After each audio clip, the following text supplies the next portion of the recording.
Hi everyone, ಇವತ್ತು ಪಾಲಕ್ ಪನ್ನೀರ್ ಮಾಡೋಣ. ಅದಕ್ಕೆ ನಾನು ಒಂದು ಪಾತ್ರೆಯಲ್ಲಿ ನೀರು ಕುದಿಸ್ಕೊಂಡು ಜಸ್ಟ್ 2 ಮಿನಿಟ್ಸ್ ಪಾಲಕ್ನ ಹಾಕಿ ತೆಗೆದುಬಿಟ್ಟೆ. ಆಮೇಲೆ ಒಂದು ಪ್ಯಾನಲ್ಲಿ ಈರುಳ್ಳಿ, ಬೆಳ್ಳುಳ್ಳಿ, ಶುಂಠಿ, ಟೊಮ್ಯಾಟೊ ಹಾಕೊಂಡು ಹುರ್ಕೊಂಡೆ. ಲಾಸ್ಟಲ್ಲಿ ಅದಕ್ಕೆ ಸ್ವಲ್ಪ ಗೋಡಂಬಿ ಸೇರಿಸ್ಕೊಂಡೆ.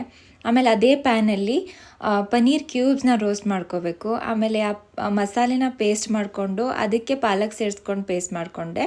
ಹಾಗೆ ಇನ್ನೊಂದು ಬಾಣಲಿದಲ್ಲಿ ಸ್ವಲ್ಪ ಬೆಣ್ಣೆ ಹಾಕ್ಕೊಂಡು ಜೀರಿಗೆ, ಅರಿಶಿನ, ಖಾರದ ಪುಡಿ, ಧನಿಯಾ ಪುಡಿ ಹಾಕ್ಕೊಂಡು ಹಸಿ ಸ್ಮೆಲ್ ಹೋಗೋವರೆಗೂ ಹುರ್ಕೋಬೇಕು.